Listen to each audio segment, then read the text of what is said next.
saya Taufik Firmansyah dengan NIM 230306002 dari Prodi Peternakan Fakultas Pertanian Universitas Sumatera Utara. Baik, di sini saya akan menjelaskan tentang biosintesis kuning telur, biosintesis putih telur, dan biosintesis kerabang telur. Baik, yang pertama itu saya akan menjelaskan tentang biosintesis kuning telur. Pembentukan kuning telur dimulai dari hormon estrogen yang diproduksi oleh ovarium. Hormon ini merangsang hati untuk memproduksi vitellogenin, yaitu protein penting pembentuk kuning telur. Setelah terbentuk di hati, vitellogenin masuk ke aliran darah menuju ovarium, lalu masuk ke dalam sel telur lewat reseptor khusus. Di dalam sel telur, vitellogenin akan diubah menjadi lipotilin dan fosfitin, komponen utama kuning telur. Selain itu, lemak dari darah merupakan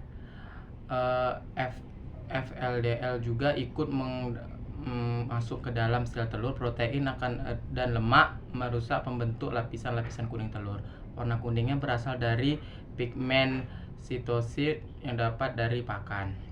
Selanjutnya itu langsung ke biosintesis putih telur.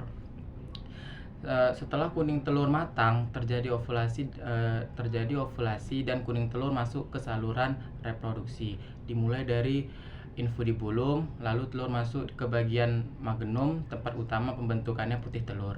Di sini sel-sel menghasilkan berbagai protein seperti alpha-bumin, oftorasferin, dan lysozyme, yang semuanya punya fungsi penting.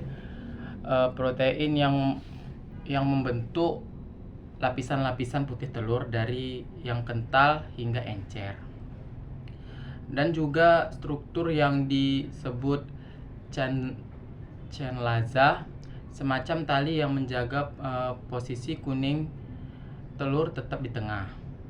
Selanjutnya itu yang terakhir, biosintesis kerabang telur.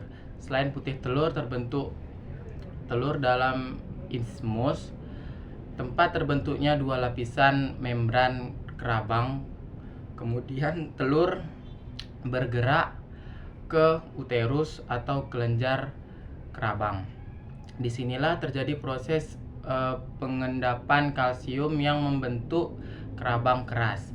Kalsium ini berasal dari pakan maupun cadangan dalam tulang. Kalbidin membantu membawa ion kalsium menuju permukaan telur, dan enzim karbonik adhidrase mengubah CO2 menjadi ion karbonat. Kalsium dan karbonat membentuk kristal. Kalsium karbonat membentuk kristal ini menyusun lapisan kerabang. Terakhir, kutikula dikeluarkan sebagai lapisan pelindung di luar, dan pigmen ditambahkan untuk memberi warna perkembangan. Keseluruhan proses pembentukan telur memakan waktu sekitar 24-26 jam, dan mayoritas waktu dihabiskan untuk pembentukan kerabang. Mungkin sekian penjelasan dari saya. Lebih dan kurang saya mohon maaf. Saya akhiri. Wassalamualaikum warahmatullahi wabarakatuh.